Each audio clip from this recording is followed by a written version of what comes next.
Bismillahirrahmanirrahim. Salam əziz izləyicilər, sizləri Məhərrəm ayına həsr olunmuş xüsusi verilişimizdə salamlayırıq. Bugünkü verilişimizin dəyərli qonaqları Kazım Fəthullayev və Seyid Ruslan Seyidovdur. Məlum olduğu kimi, Məhərrəm ayını digər aylardan fərqləndirən, ona xüsusi bir mənəvi dəyər qazandıran hadisə Kərbəla faciəsidir. Bu hadisə təkcə tarixdə qalmayıb, zamanları aşaraq bütün insanlıq üçün azadlıq, ədalət və haqq uğrunda mübarizənin simvoluna çevrilmişdir. Bugün biz verilişimizdə Kərbəla hadisəsinin fəlsəfəsini, onun xalqımızın düşüncə və mənəviyyatında buraxdığı dərin izləri, eləcə də çağdaş dövründə bu qiyamın bizə hansı mesajlar verməsi haqqında bəhs edəcəyik, müzakirə edəcəyik inşallah. Artıq Məhərrəm ayı daxil olub, əzizlər. Bu ay şükürlər olsun ki, xalqımızın uşaqlı, böyüklü, hər bir qismin həyatında və zehnində mühüm yer tutmuşdur. Bu ayı bu qədər əzəmətli edən nədir? Şeyx inşallah sizdən başlayır. Bismillahirrahmanirrahim. Elhamdülillahi Rabbil alemin. Mən də sizləri və hörmətli izləyicilərimizi salamlayıram. Bu Məhərrəm ayı münasibəti ilə, əzadarlıq ayı münasibəti ilə həm sizlərə, həm də əziz, hörmətli xalqımıza başsağlığı verirəm. Bu ayın əzəmət və dəyəri Məhərrəmlik ayında Kərbəla hadisəsinin baş verməsidir. Bildiyiniz kimi İmam Hüseyn əleyhissalam və köməkçiləri zülm və fəsadla mübarizə etdi. Öz can və qanları ilə dini və insani dəyərləri qoruyub saxladı və ölüm ayağında olan din və insaniyyətə öz fədakarlıqları ilə həyat bağışladı. Və bunu bizim üçün və gələcək nəsil üçün bir məktəb olaraq, mübarizə məktəbi olaraq qoydu. Buna görə də bu ay oldu dəyərli və əzəmətli. Allah bu dediyim sözləri istəyirəm Quran ayəsi ilə əlaqələndirəm. Allah Taala Quranda buyurur: "Və ləvittəbə'ul haqqu əhva'əhum." Əgər bir haqq cəbhəsi batil cəbhəsinə tabe olsaydı, onların batil istəklərinə tabe olsaydı, nəticə nə olacaqdı? Nəticə bu olacaqdı ki, batil haqq tabe oldu, daha haqq qalmayacaqdı. Nəticə ləfəsədətis səmavatü vəl-ərz və mən fihinnə. Səmalar, yer və onda olanlar aradan gedəcəkdi. Fəsad hər bir yeri bürüyəcəkdi, aradan gedəcəkdi. Bunun da hikməti, səbəbi qayıdır Allahın hikmətinə. Allah Taala bu aləmi yaradanda əbəs yaratmayıb. Əgər haqq cəbhəsi qalmasa, batilə tabe olsa, daha bütün aləmi fəsad bürüyür deyə Allahın hikməti bunu tələb edir ki, daha aləm qalmasın, aradan geçsin. Bütün aləm aradan geçsin. Bildiyiniz kimi hər dövrdə haqq və batil cəbhələri olub və bunların arasında mübarizə olub. Onlardan biri 14 əsr bundan əvvəl Məhərrəm ayında baş vermiş haqq cəbhəsi və batil cəbhəsi idi ki, qarşı-qarşıya gəldilər. Haqq cəbhəsinin təmsilçiləri İmam Hüseyn və köməkçiləri, batil cəbhəsinin təmsilçiləri isə Yezid və ona tabe olanlar idi. Yezid nə edirdi? Yezidin xüsusiyyətləri nə idi? Yezid fəsad və zülm əhli idi. Yezid bidət əhli idi. Yezid dini insani dəyərləri ayaq altına alan bir fasıq idi. Cani idi. Cani idi. Bəli. Yezid yaranışın hədəfinin qarşısını alırdı. İnsanları yaranışın hədəfindən uzaqlaşdırırdı. Belə bir şəxs idi. Haqq cəbhəsi olan İmam Hüseyn əgər onunla mübarizə etməsəydi, o ayə əsasən fəsad aləmi bürüyəcəkdi. Fəsad aləmi birisi idi. Daha aləm qalmamalıydı. Əlbəttə bu hər dövrə aiddir. Haqq cəbhəsi, batıl cəbhəsi bu ayə ümumi bir, xüsusi bir dövrana, zamana işarə etmir. Ümumi bir qanundur. Buyurur ki, haqq əgər batilə tabe olsa, aləmi fəsad bürüyər və yaranışın hədəfi dəyişiləcək. Buna görə də aləm, dini və insani dəyərlər aradan gedəcək. İmam Hüseyn əleyhissalam bu işi gördü. İmam Hüseyn əleyhissalam öz canı və qanı ilə və köməkçiləri, öz fədakarlıqları ilə bu işi etdilər ki, mübarizə etdilər, fəsadın qarşısını aldılar. Fəsadın o yoluxucu bir xüsusiyyəti ki var idi, mane oldular, qoymadılar. O yayılmağa qoymadılar və bunu bizim üçün bir məktəb olaraq bizə təqdim etdilər, tanıtdırdılar. Hətta Kazım müəllim, bunu qeyd edeyim, qəşəng bir nöqtədədir, yadıma düşdü bir məsələ. Hər bir dövrdə haqqın bir missiyası da həqiqəti növbəti nəsillərə ötürməkdir. Bəli. Bizim adi, məsələn, Peyğəmbərin dönəmini görürük, cahiliyyət dönəmi adlandırır da. Peyğəmbər, Allah, bu dönəmi Quran-ı Kərimdə cahiliyyət dönəmi adlandırır. İslamın zühurundan qalır. Cahiliyyət dönəmi müxtəlif təriflər var da, bu cahiliyyət dönəminin özünə xas təriflər deyirlər. Bir təriflərdən də biri budur, mənim özüm bu tərif çox xoşuma gəlir. Cahiliyyət dönəmi barəsində deyilən. Cahiliyyət dönəmi bilirsiniz dönəmdir, meyar yoxdur. Elə bir dönəmdir ki, həqiqətin meyarı yoxdur ortada. Yəni nə həqiqətdir? Həqiqət nədir? Allahın istəyi nədir? Haqq nədir? Gərək bir meyar ola da biz deyək, mən deyirəm ki, məsələn, filan iş belə olsa yaxşıdır. Sən deyirsən filan iş belə olmasa yaxşıdır. Gərək bir meyar ola ki, həqiqəti ortaya çıxardar. İslam peyğəmbəri gəlir, cahiliyyət dönəmin aradan aparır. Niyə? Çünki həqiqətin meyarın təyin edir. Və İmam Hüseyn əleyhissalamın xütbələrinə əsasən, sözlərinə əsasən həmin dövranı Seyid işarə etdi.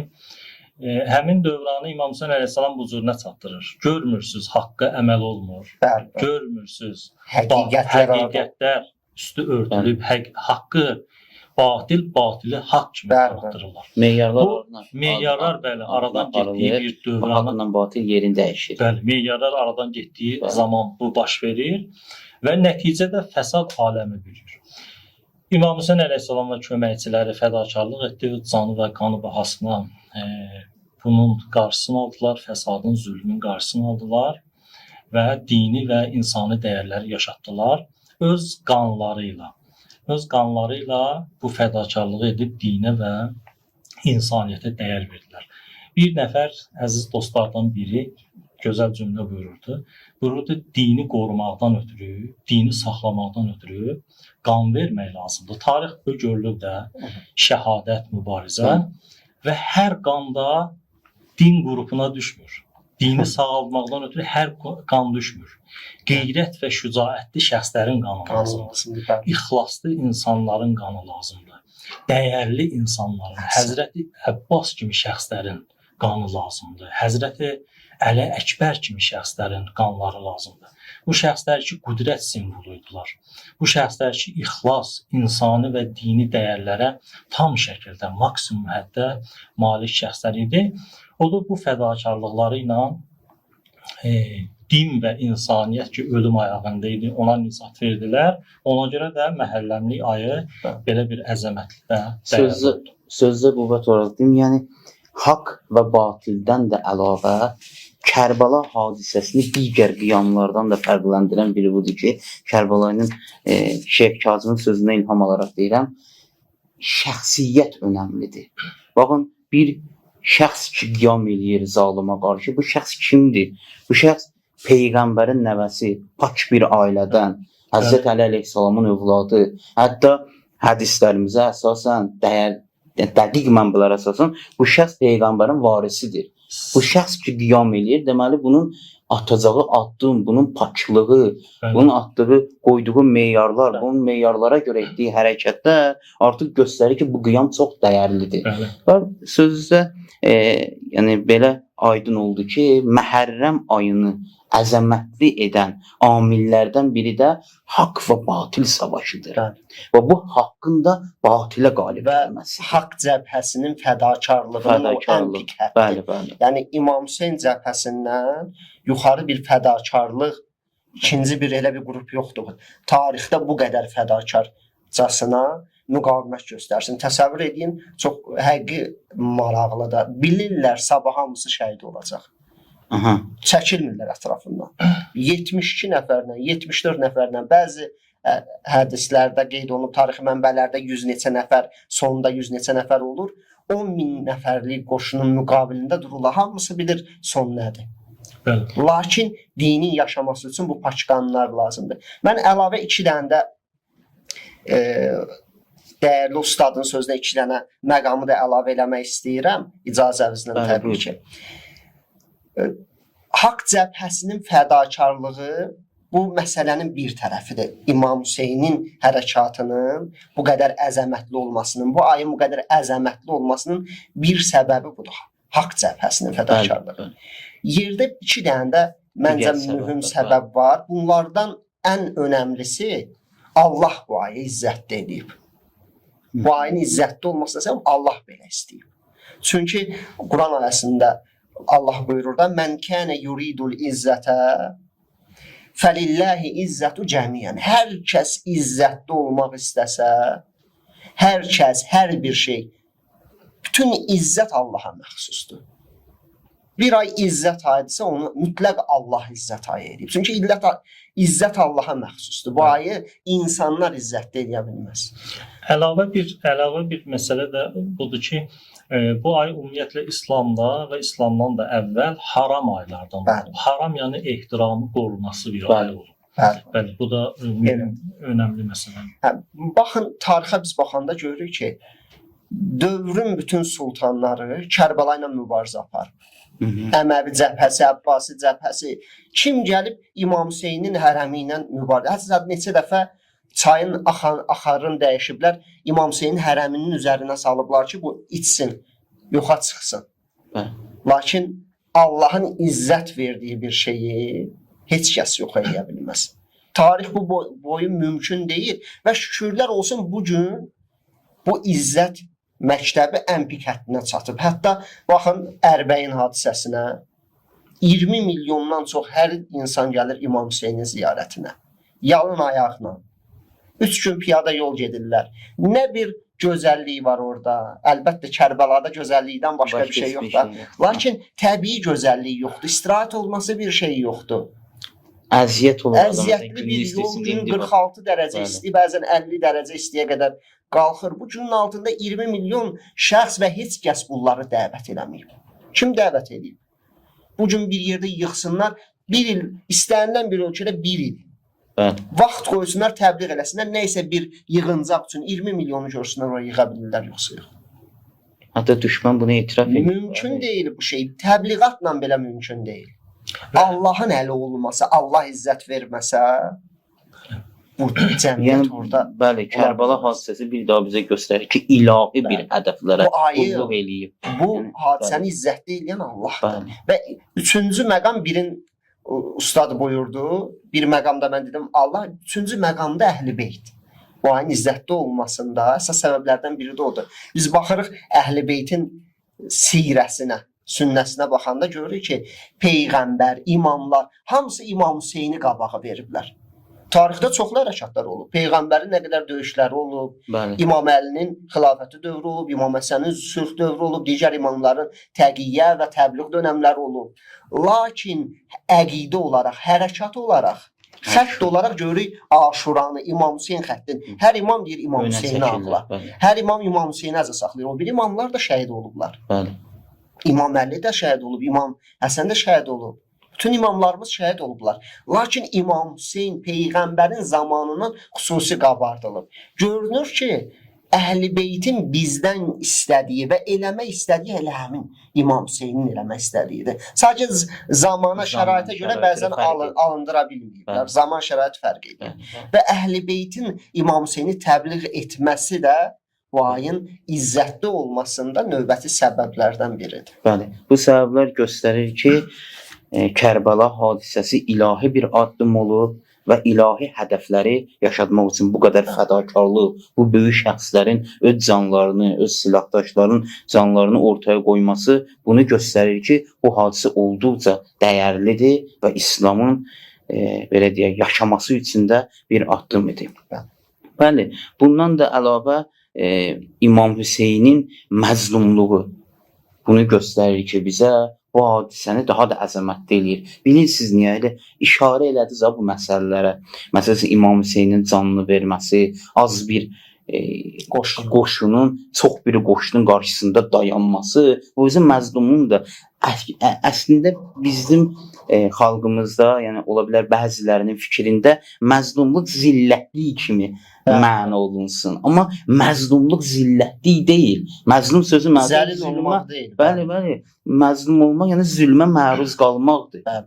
Yəni şəxs öz hədəfləri yolunda addımlayır. Bu özü nə izzətdir də, azad bir şəkildə addımlayır. Hər hansı bir hakimin, hər hansı bir zalimin təsiri altında qalmır. Ona qarşı çıxır. Bəli. Və amma o hakim, o zalim Zülmə tərəfindən məruz qalır. zülmə məruz qalır. Mən- Bu məzlum, üzr istəyirəm, bu məzlumluğun şiddətliyi də Kərbalaya özü bir dənə izzət Bəli, bəxş bəli, edir. bəli. Görsənir ki, zillət deyil, Kərbala izzətdir. Bir sözünüzə bir əlavə edeyim.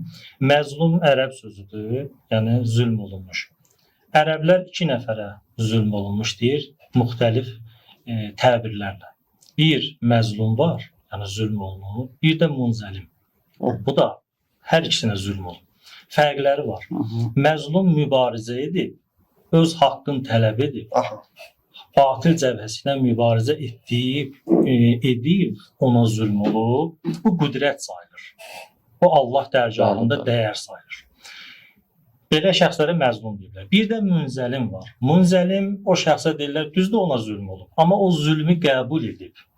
Ona zülm olanda mübarizə etməyib, sakit qalıb. Bəli. Sanki dayanıb, birin vurublarsa dayanıb, birinlə vursunlar. Bəli. Məzlum, bu dediyiniz məzlum istəyirəm sizin Bəli. sözünüzə qüvvət olaraq deyək. Gözəl. Məzlum, yəni mübarizə edib, Zülmə amma məruz zülmə qalır. məruz qalır. Zülmü qəbul etmir. Zülmü Bəli, qəbul bəli. etmir. Zülmü qəbul etmir. Qüdrətlə mübarizə edib, amma zülmə məruz qalır. Necə ki İmam Hüseyn Yezdə deyir, mənim kimi birisi Sənin sənin kimisinə kimisinə qeyyət qeyyət etməz. etməz. Bəli, təşəkkür edirəm bizə gözəl mətləblərə toxundunuz. İkinci sualımız budur ki, niyə Məhərrəm ayı ki gəlir? Bəli. Biz bunu görürük. Niyə Məhərrəm ayı gələn kimi bəzi qrupları belə deyək də düşmənçilikləri üzə çıxır, sancı tutur bu qrupları. Heç çalışırlar ki, bu ayı gözdən salsınlar. Siz buna necə izah verə bilərdiniz bu məsələyə? Ümumiyyətlə neçə qrupdur da bu şəxslər adətən Məhərrəm ayı ilə, onun fəlsəfəsi ilə mübarizə aparan qruplar neçə qrupdur? Əgər biz elə ölkəmizə qayıtsaq, baxarıq ki, bu qruplara baxsaq görək bunlar kimdir? Müxalifət, İmam Hüseyn məktəbi ilə mübarizə aparır. Bu məclislərdən narahatdır. Bəli, bəli, İqtidar narahatdır. bəli. Ateist narahatdır. Vəhabi narahatdır. Dördü də narahatdır. Maraqlısı budur ki, zamanında Yezid və onun cəbhəsi də narahat idi. Bəli. Təbii oxşarlıq. Sanki bir oxşarlıq var. İndi baxın, bunların narahatçılığı həqiqi qəribədir. Neçə cəhətdən? Birincisi, misal üçün, Vəhabilərə gələk. Vəhabilər bunlar hansı cərəyandır? Bunlar İslamın içində olan cərəyanlardır da. İslamın içində olan cərəyanlar. Bu cərəyanlar elə İmam Hüseynin öz dövründə də var idi. İmam Hüseynə qarşı çıxan Vəhabi etiqadında olan şəxslər idi. Niyə? Bunlar nə deyirlər? Deyirlər ki, zalim hakimə itaət vacibdir. Hər kəs ona qarşı çıxsa fitnə eləyib. Əlbəttə bu sözü öz maraqlarına görə deyir. Bəli, Lazım bəli, olan yerdə bunu dəyişir. Bəli, bəli. İndi sonra qayıdırlar nə deyirlər? Deyirlər, zalim hakim bir yerə qoşun göndərsə, sənə də vacibdir, qoşulasan ondan gedəsən. Aydındır. İndi mən deyirəm ki, əgər Yezidin zamanında bu Vəhabilər orada olsaydılar, bu əqidə ilə gərək İmam Hüseynlə döyüşəydilər. Bəli. Çünki zalimə, hakimə qarşı. Etiqadları budur da. Bəli, hakimə qarşı. Etiqadları budur. İmam Hüseyn hakimə qarşı çıxıb, xəlifəyə qarşı çıxıb, dövrün məşru xəlifəsi bilirlər bunu. Yəni Allah tərəfindən bu seçilib, müsəlmanlar bunu seçib, beyyət eləmişik. Çünki bunların əqidəsində budur ki, bir nəfər hər nə yolla olsun, hakimiyyətə gəldi və salam. O müsəlmanların əmridir, zalimdir, fasiqdir, nədir? Dediyiniz kimi, bəyə dediyimiz ki, ilahi Bəli. meyar yoxdur da onda burada. İndi bu təfəkkür gör nəyə səbəb olur. Kərbəlada iki qrupda namaz qıldı. Haqq cəbhəsində namaz qıldı. Aha. Batil cəbhəsində namaz qıldı. Bəli. Batil cəbhəsi namazında təşəhhüddə gəldi, Peyğəmbər və onun ailəsinə salam dedi.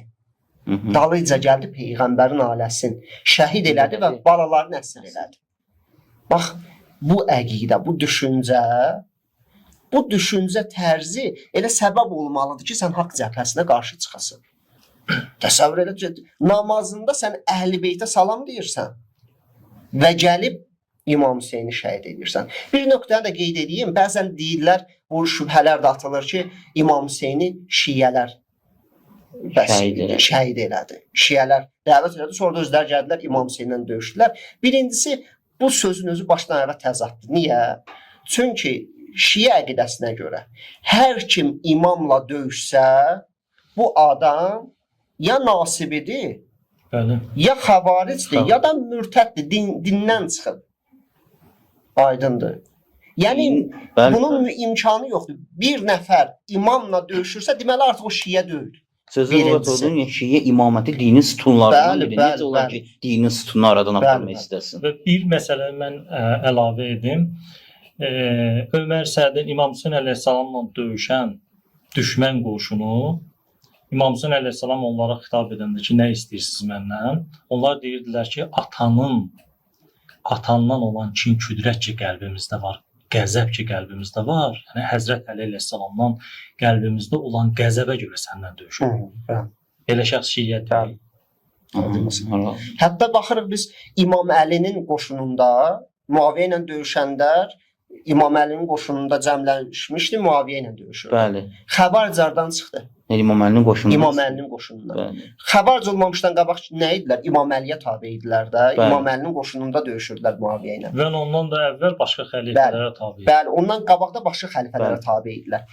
İmamdan ayrılanda heç kəs demədi. Tarixdə də heç kəs bunu demir ki, şiələr imamın qrupundan ayrıldı, imamla döyüşdü. Deyirlər xəvaric imamla döyüşdü. Bəli. Çünki şiə olub imamla döyüşmək mümkün deyil. Sən gərək əqidən dəyişə ki, imamla döyüşəsən. Aha. Və bu dedikləriniz bunu göstərir ki, Əli əleyhissalamdan əvvəl 1-ci, 2-ci, 3-cü xəlifəni qəbul edənlər təbii ki, şiə deyil. Şiə etiqadında Əli əleyhissalam Peyğəmbərdən sonra Bilə fasiləsiz Bəli. Əli əleyhissalam imamdır. Bəli. Necə olur ki, 1-ci, 2-ci, 3-cü xəlifəyə tabe olur, sonra gəlir 4-cü xəlifə ünvanında Əli əleyhissalamı qəbul edir. Bunlar şiə deyil. Bəli. Bunlar hakimiyyət kimin əlində olduğu, ona tabe olanlar idi. Bu bir məsələdə istəyirdim toxunam. Hətta İmam Hüseyn əleyhissalamın bəzi cümlələri və ya xanım Zeynəbin cümlələri Yəbnəttüləqa. Yəbnəttüləqa yəni ey qul olu əvvəlləri qul olub sonra azad olan şəxslər. Məsələn, xanım və ya İmam Hüseyn şiələrə bu cür nə söz demirdilər ki. Təbii ki, bu deyil. Bir məsələ də var ki, mümkündür əvvəllər kimsə şiə olub və ya belə deyək, daha düz, daha doğrusu əvvəllər şiə adını daşıyıb, amma indi ki gəlir İmam Hüseynlə döyüşür, deməli şiə deyil. Şiə deyil. Və digər tərəfdən Yezidin qoşunu idi onlar. İbn Ziyadın qoşunu idi. Bəzi qıraq bucaqdan qoşulanlar da var idi. Bəli. Ancaq əksəriyyəti Yezidin elə əvvəldən qoşunu sayılan şəxslər idi. Gəlmişdilər və onların etiqadı nə idi? Yezid ulul əmrdir, ulul əmrə itaət vacibdir. Hər kəs ona qarşı çıxsa fitnə edib. Bu etiqadın sahibi, bu etiqadda əlhəmdülillah şükürlər olsun, Şiədə heç vaxt olmayıb, tarix boyu olmayıb, indi də yoxdur və buna görə də həmişə hər dövrdə Şiə zülmə məruz qalır. Hətta belə Və xoş o zülmə ki, haqq cəbhəsində olasan sənə zülm oluna. Belə zülm o dediyimiz kimi izzət. bəli, izzətdən başqa bir şey deyil. Bundan əlavə ikinci qrup, neçə qrup dedim də, biri Vəhabilər. Biri ateistlərdir. Ateistlər ki, dinlə müharibə aparır. İmam Hüseyn dinin qorunub saxlanmasının əsas mənbəyidir. Bəli. Bu gün İmam Hüseyn məclislərində həqiqət çatdırılır, haqq çatdırılır. Aydın məsələdir, ateist narahat olacaq bundan. Cəmaət yığılışır, həqiqətləri eşidir, dinə gəlir. Nə qədər insan Məhərrəm məclislərində İslamı qəbul edir, hidayət olur. Yəni bunu görən bir ateist aydındır bundan mübarizə aparmalıdır. Bu heç. Bu qəbul olunan mübarizədir, bunların mübarizəsi. Vəhabilərin də mübarizəsi bu da qəbul olunandır. Çünki elə bunlar elə əvvəldən Əməvi imperiyasının başlanğıcından elə Əhl-i Beytlə mübarizədədir. Onlar da məsəl üçün namazında Əhl-i Beytə salam deyirdilər, sevdiklərini bildirirdilər, gəlirdilər İmam Hüseyni qətlə yetirirdilər. Bunlar da indi deyirlər də biz Əhl-i Beyti sevirik. Ancaq əqidələrinə görə o dövrdə olsaydılar gərək Yezdin yanında olaydılar. İki qrupu qeyd elədik. Ateist və bu. Üçüncü qrup müxalifət. Müxalifət tərəfdarları bunların ixtilafı ən belə təəccüblü ixtilafdır. Bunların mübarizəsi ən təəccüblü mübarizədir. Bilirsiniz niyə? Baxın, Türkiyə kimi ölkədə Şiə azdır da orada. Bəli. Azlıq təşkil edir. Onunla belə, misal üçün onların prezidentləri Erdoğan çıxır Məhərrəmlikdə Şiələrə başsağlığı verir, ümumi İmam Hüseyndən danışır, Kərbəladan danışır. Bu məclislərlə qəti Türkiyədə mübarizə yoxdur. Aşkar mənada. Niyə? Bunlar üçün həm də seçicidir. Bunlar təkcə Şiə olmaq, İmam Hüseyn məsələn seçicidir. 2 il sonra səs vermə olacaq, bunlar lazımdır bizə. Bugün müxalifət içində bu məclislərlə müxalifət eləmək, yəni bu müxalifətin özünün etiqadına zidd bir şeydir. Sən ən azı ağıllı bir siyasətçisənsə, sən görsən milyonlar Azərbaycanda hər il İmam Hüseynin məclisinə, aşurasına yığılışır. Sən gərək onun belə deyək, xalın qazana biləsən. Aydındır, bu düşüncə ilə bunlar heç, hətta fərz eləsək azad seçki də var, yenə bir yerə gedib çıxa bilməyəcəklər. Aydındır. Bunların əsas səbəbi nədir? Bunlar niyə müxalifət edirlər? Bunu qeyd edeyim. Bunların müxalifət səbəblərindən biri, əsas səbəblərindən biri həmin xaricdən maliyyələşmələridir. Müəyyən Avropadan, Amerikadan onların diqqətini cəlb eləməkdir. Niyə? Çünki Avropada, Amerikada, Azərbaycanda bu İmam Hüseyn, Məhərrəm, Aşura bu məclisləri İrana bağlayırlar. Başqa sözlə desək, real müxalifətçilik olmayanda belə olur. İqtidarla müxalifətin maraqları üst-üstə düşür. Bəli, bəli. Sadəcə zahirdə bəzi şovlar göstərməkdən ötürü gərəkdir ki, müxalifətçilik adı gəlsin və bəzi zehinləri istədikləri məqsədə yönəlsin. Əslində Aşura ilə mübarizə ilə müxalifət bunu demək istəyir. İmam Hüseyn məclisləri ilə mübarizə ilə əlbəttə bəzi müxalif tərəfdarları var ki, müxalifət tərəfdarları belə deyirlər. Yəni onlar biraz nisbətən daha ağıllı, təmkinli bu cür rəftar edirlər. Mən ümumiyyətdən danışıram. Bunlar Aşura, Məhərrəmlik məclisləri ilə mübarizə aparmaqla Amerikaya bir dənə mesaj ötürürlər ki, biz İrana qarşıyıq, biz də İrana qarşıyıq. Bundan xalq qazanmaq istəyirlər. Necə Colani Suriyada hakimiyyətə gələndən sonra İsrailə, digərlərdə mesaj ötürdü ki, bizim vahid düşmənimiz var, yəni İran. Xalq qazanmaq üçündür bunlar. Və biz də bunların tarixinə baxsaq, istər bu tayfa, istər o tayfa fərq eləmir. Hansının tarixinə baxsaq görərik ki, tarixdə heç bir yerdə Amerikanın sözünə zidd bir dənə söz deməyiblər. Amerikanın siyasətinə zidd bir dənə siyasət yeritməyiblər. Bu da məlum olur ki, hansı tərəflər tərəfindən idarə olunur. Bəlli məsələdir ki, bu hara bağlıdır, necə idarə olunur. Yəni bunlar səbəb olur ki, Azərbaycanda, ölkəmizdə görürsən bəzi qruplar, bir-birinə təzadlı zidd qruplar gəlir bu məsələni ortaya çıxardır və başqa bir qrup, yenə milliyyətçilər. İmam Hüseyn məktəbi ilə mübarizə aparan qruplardan biri də bunlardır. Ki İmam Hüseyn ərəbdir. Bəli, bəli. Bizim Ərəbin aidiyyəti ərəb yoxdur. aidiyyatımız yoxdur. 2 dənə ərəbdir bir-biri ilə döyüşüb. Niyə? Çünki İmam Hüseyn ümmətçiliyə dəvət edir. Milliyyətçiliyin kökünü kəsir. İmam Hüseynin yanında hər qrupdan insanlar var idi. Qaradərili, ağdərili, fərq eləmir. Uşaq, böyük. İmam Hüseyn ümmətçilik davası aparırdı, millətçilik davası yox. İmam Hüseyn ərəbin abırı gedir deyə müharibə aparmırdı. İslamın həqiqət aradan gedir deyə, haqqın meyarları aradan gedir deyə mübarizə aparır. Bəli, sözə qüvvət olaraq deyim ki, biz əvvəldə də vurğuladıq da, İmam Hüseynin savaşı, müharibəsi haqq və batil savaşı idi. Bəli. Haqq idi, batilə qarşı savaşı idi. Haqqda millət yoxdur ki. Bəli. Haqqda dediyimiz Elə. kimi meyar, ilahi meyarlar var. Bu ilahi meyarlar üçün savaşlayırsan, burada millət yoxdur. Elə. Elə buyurduğunuz kimi bunlar hamısı bir cəbhədən Bir- idarə Bir olunurlar. məsələni də qeyd eləmək istəyirəm. Başqa bir məsələ də iqtidar. Müəyyən qüdrət əlində olan Bəli. şəxslər də görürsən Məhərrəm məclisləri ilə mübarizə aparırlar. İndi bu məsələyə yəqin ki, toxunacaq qarşıda uşaqların Bəli, məscidlərə bəli, bəli. süni şəkildə qabağının alınması, qanuni belə bir qayda yoxmuzdur. Lakin süni şəkildə görürük belə bir şeylər, təəssüflər olsun, hər il Məhərrəmdə, Aşurada belə şeylər icra olunur. İndi o barədə danışarıq. Hə, burada da maraqlı məqam nədir? Bu gün məscidlərdə şükürlər olsun müəyyən təhlükəsizlik tədbirlərinə görə müxtəlif səbəblərdən görsən kameralar, bütün məscidlərdə kameralar quraşdırılır. Axundlar Məhərrəmlik məclisində çıxırlar, söhbətlər edirlər, danışırlar. Yəni tam nəzarətdədir. Bunların çıxışları da danışıqda bununla belə yenə görürsən müəyyən mübarizə, narahatçılıq var. Niyə? Bilirsiniz? Niyədir bunun əsas səbəbi? Bir dəfə bir yerdə mən Dəccaldan danışırdım. Dəccalın xüsusiyyətlərindən. Çox maraqlı dostlardan biri, qardaşlardan birinə demişdi ki, mənə sözü vurur. Mən Dəccaldan danışıram xüsusiyyətlərindən sonra o demişdi ki, ona mənə deyir.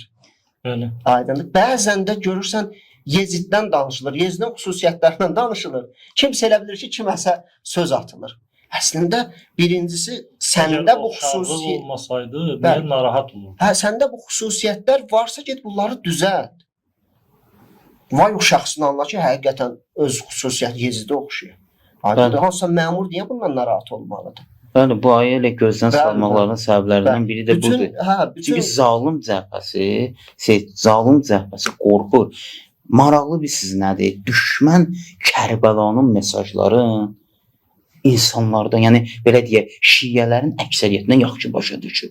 Kərbəla hansı mesajları ötürür? Onun qabağını almaq Bəli. istəyir. Bütün bu gözdən salmalar, baxın, istəyir Vəhabiyyət olsun, hətta müxalifət olsun, istəyir ateistlər olsun. Dedik ki, bunlar bir cəbhədən idarə olunurlar əksəriyyəti.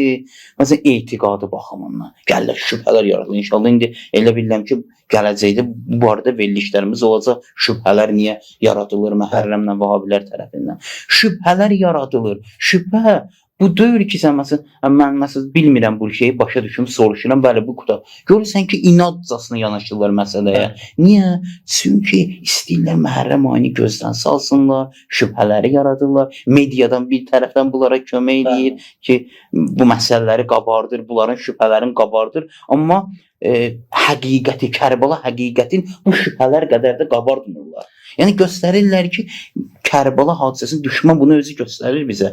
Kərbəla mesajlarını yaxşı başa düşür. Bilir ki, Kərbəla məktəbi ilə böyüyən xalq bu günləri böyük zalimlara qarşı duracaq. Bu zalimların qabağını almaq. Müxalifət başa düşür ki, İmam Hüseyn təbliği ilə, İmam Hüseyn şüarı ilə böyüyən bir xalq sabah Amerikanın bayrağının altına girən birinə tabe olmayacaq.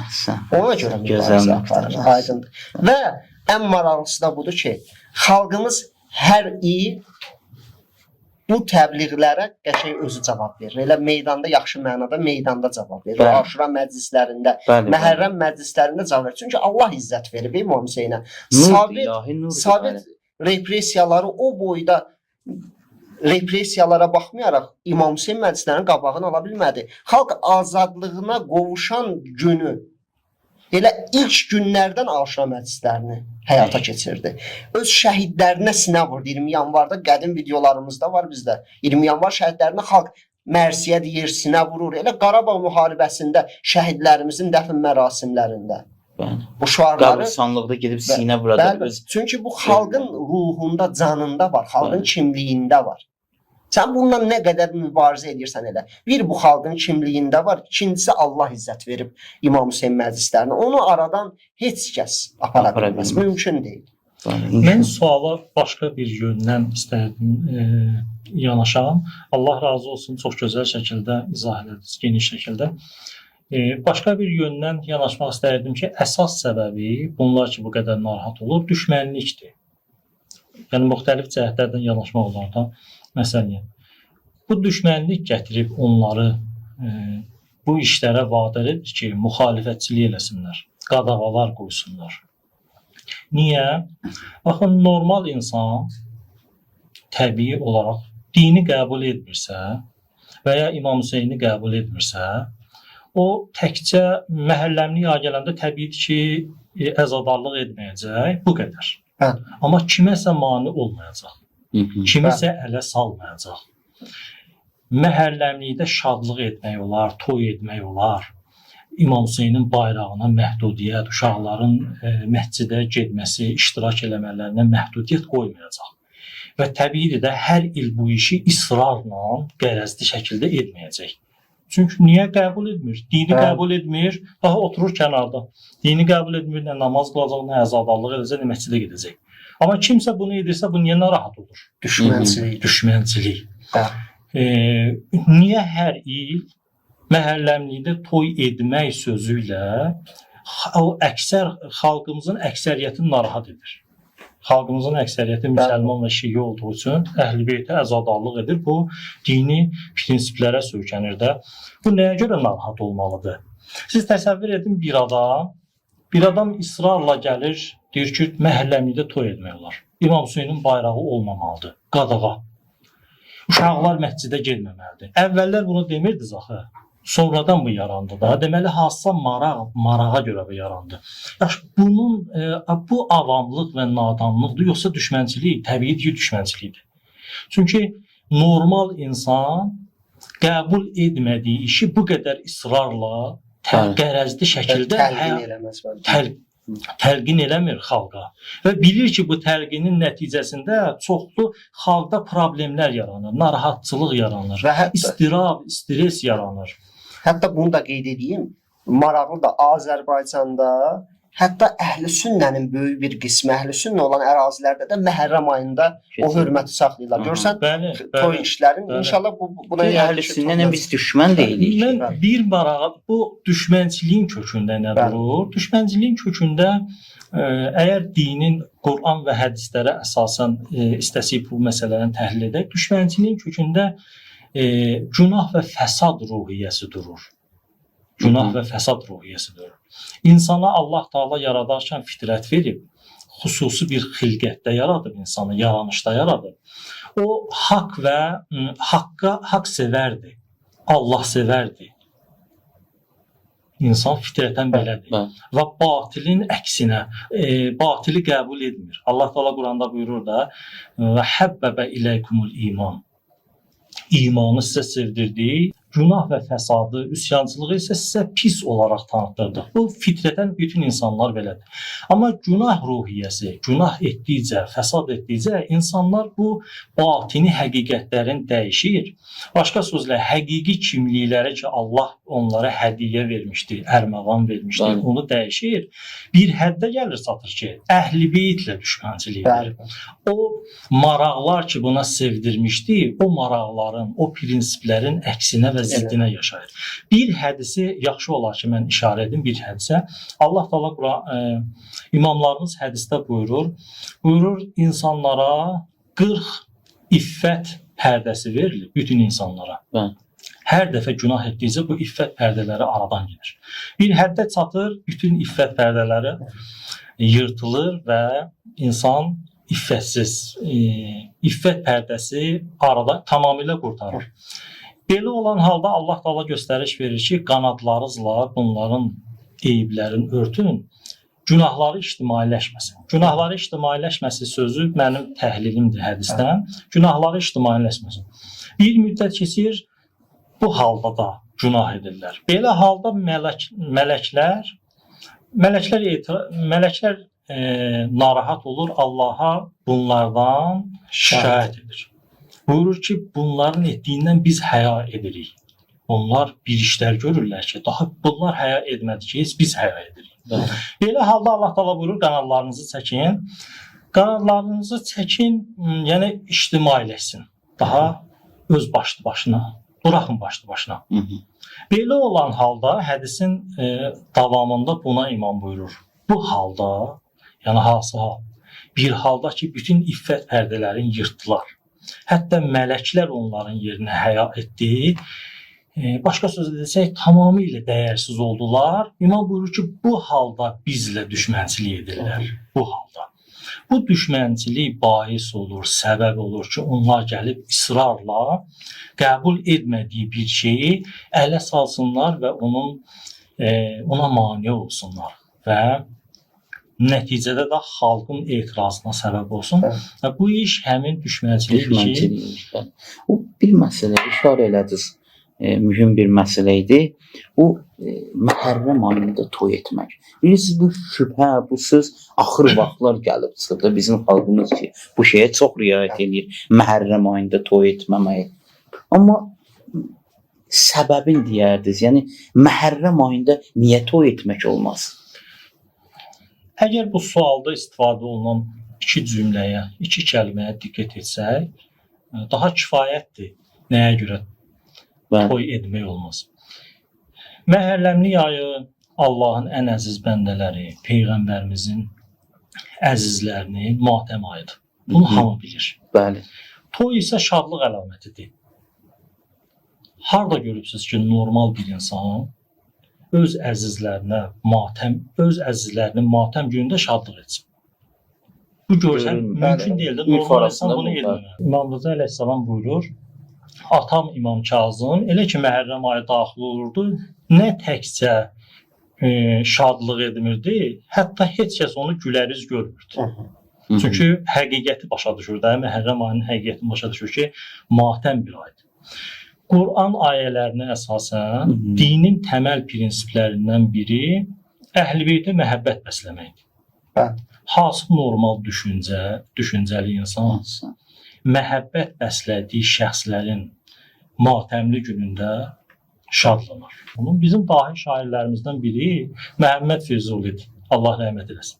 Məhəmməd Füzuli bunu nəyə görə deyirəm? Bizim keçmişimiz bu olub. Əgər biz indi Məhərrəm ayında şadlıq istəsi edək, sanki keçmişimizi dəyişirik. Həqiqi kimliyimizi dəyişirik. Bu məsələdir. Məhəmməd Füzulinin bir şeiri var, buyurur, Mah-ı Məhərrəm oldu, məsərrət haramdır. Məsərrət yəni şadlıq. Məhərrəm ayı ki daxil oldu, şadlıq etmək haramdır. Bunu kim deyir? Xalqın dahi şairi, şəxsiyyəti Məhəmməd Füzuli. Davamında buyurur ki, matəm bugün Hüseynə ehtiramdır. Bugün matəm saxlamaqda Hüseynə ehtiramdır. Bu şeirə əsasən iki mühüm məsələyə toxunmaq istəyirəm məqama. Bu şeirə əsasən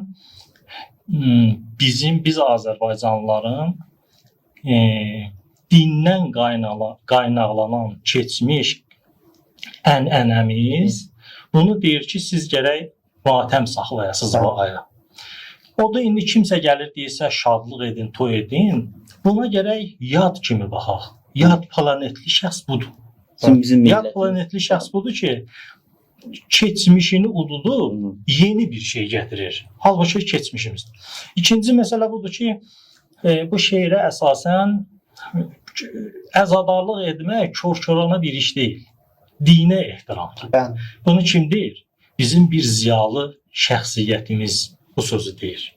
Ona görə biz gərək burada bu şeirə əsasən məhərrəmlikdə əzadarlıq etmək, İmam Hüseyn əleyhissalama əzadarlıq etmək kör-körana bir iş deyil. Dinə ehtiramdır.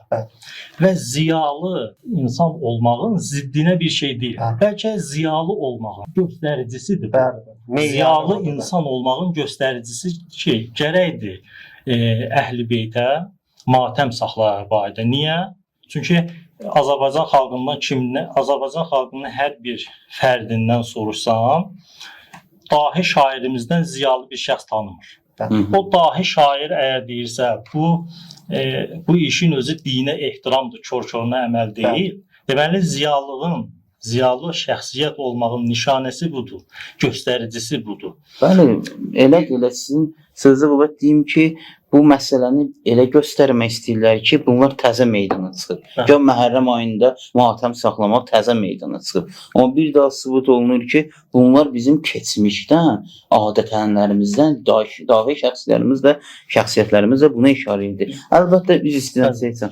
Burada İmam Sadiq əleyhissalam da buyurur, bizim şiələrimiz bizim qəmli olduğumuz vaxtda qəmli olarlar, bizim şadlığımızda da sevinərlər. Bu bizim dinimizin, əqidəmizin sütunlarındandır. Kərbalada Məhərrəm ayında matəm saxlamaq, əzadarlıq etmək. Bir məqam da bundan ibarətdir ki, Azərbaycan xalqının bu əzadarlığı xüsusi önəm kəsb edir. Necə? Çünki baxın gör Azərbaycan xalqı niyə bu ayları, Məhərrəm ayı, Səfər ayı şadlığından imtina edir? Yəni çal-çağırdan, toydan, bu şeylərdən imtina edir. Səbəb nədir? Yəni bununla nə deyir? Bununla deyir ki, mən şəhidə dəyər verirəm. Bəli. Seyyid-ü Şuhada, şəhidlərin ağası. Bununla deyir ki, mən peyğəmbərin balasına, ailəsinə dəyər verirəm. Hansı ki, Quranda Allah nə deyir? La əsəlukum, qul la əsəlukum aleyhə əcran illəl məvaddətə fil qurba. Deyir, ya peyğəmbər, onlara de, ümmətvə deyin, nə deyim? Deyinən ki, mən bu qədər əzab əziyyətçi elədim, gəldim əziyyət çəkdim, məndən qabaq bu qədər peyğəmbərlər bu haqqı gətirib çıxartdılar bu günə, mən onların yolunu davam elədim, sizə həqiqətləri çatdırdım. İndi bunun müqabilində sizdən Allah mənə əmr edib ki, sizə deyim, əhli beytimə, qohumlarıma məhəbbətdən başqa heç nə istəmirəm.